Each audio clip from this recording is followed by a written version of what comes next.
भारत रत्न से सम्मानित और भारत का मिसाइल मैन कहे जाने वाले मशहूर वैज्ञानिक डॉक्टर APJ अब्दुल कलाम अपने बेहतरीन कार्यों के लिए आज भी जाने जाते हैं। डॉक्टर कलाम वर्ष 2002 में भारत के 11वें राष्ट्रपति भी बने।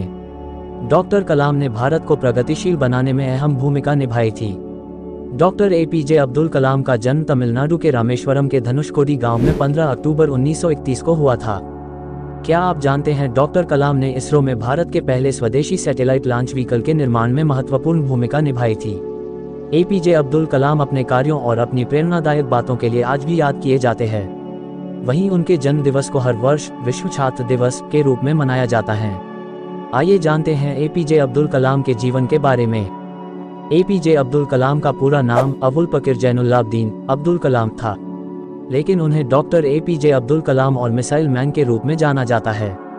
उनके पिता का नाम जैनुल्लाब्दीन था, जो एक नाविक थे, और उनकी माता का नाम असीमा था, जो एक गृहिणी थी। डॉक्टर कलाम के 5 भाई बहन थे। डॉक्टर कलाम का शुरुआती जीवन संघर्षों से भरा रहा था। उन्होंने अपनी पढ़ाई को पूरा करने के लिए अखबार तब बेचे थे।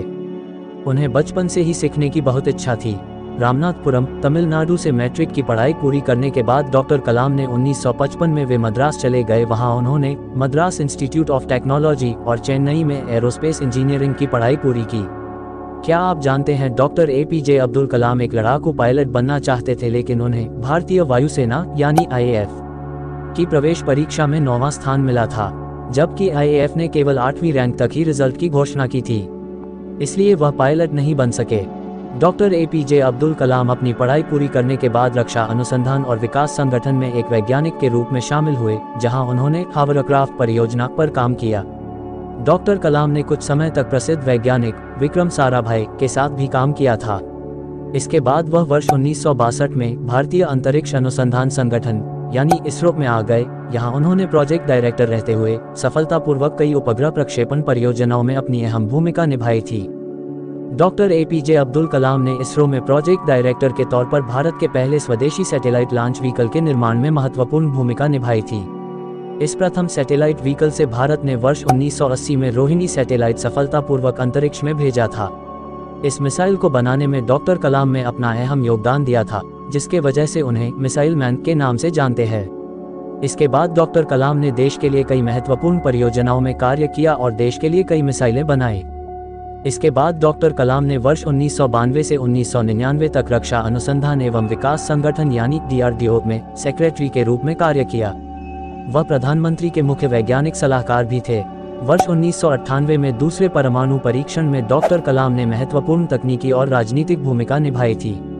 इस सफल परमाणु परीक्षण के बाद ही तत्कालीन प्रधानमंत्री अटल बिहारी वाजपेयी ने भारत को एक पूर्ण विकसित परमाणु देश घोषित किया और भारत विश्व में एक महाशक्ति के रूप में उभरा। डॉक्टर APJ अब्दुल कलाम का राजनीतिक सफर। डॉक्टर APJ अब्दुल कलाम 18 जुलाई 2002 को भारत के 11वें राष्ट्रपति बने। क्या आप जानते हैं कि डॉक्टर कलाम भारत के सर्वोच्च नागरिक सम्मान भारत रत्न प्राप्त करने वाले भारत के तीसरे राष्ट्रपति थे। बता दें कि डॉक्टर कलाम से पहले वर्ष 1954 में डॉक्टर सर्वपल्ली राधाकृष्णन और वर्ष 1963 में डॉक्टर जाकिर हुसैन को ये सम्मान प्रदान किया गया था। डॉक्टर कलाम वर्ष 2002 से 2007 तक भारत के राष्ट्रपति पद पर आसीन रहे और इसके बाद उन्होंने फिर से राष्ट्रपति चुनाव न लड़ने का फैसला किया। राष्ट्रपति के पद से मुक्त होने के बाद डॉक्टर कलाम ने देश के विभिन्न कॉलेज संस्थानों में अध्यापन कार्य किया और कई पुस्तकें लिखी।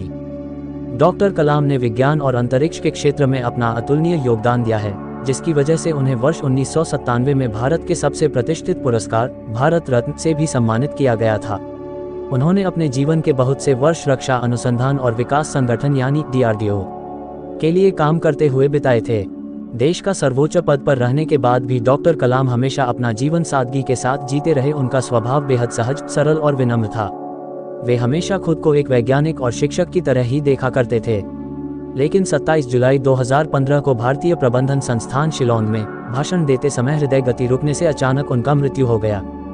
डॉक्टर APJ अब्दुल कलाम ने अपने जीवन में बहुत सी विपरीत परिस्थितियों का सामना किया था, लेकिन जीवन में उन्होंने कभी भी कठिन परिस्थितियों के आगे हार नहीं मानी। यही वजह रही है कि उनका जीवन आज भी युवाओं के लिए प्रेरणा का स्रोत रहा है। डॉक्टर कलाम को उनके कार्यों के लिए बहुत से राष्ट्रीय और अंतर्राष्ट्रीय पुरस्कारों से सम्मानित किया गया था।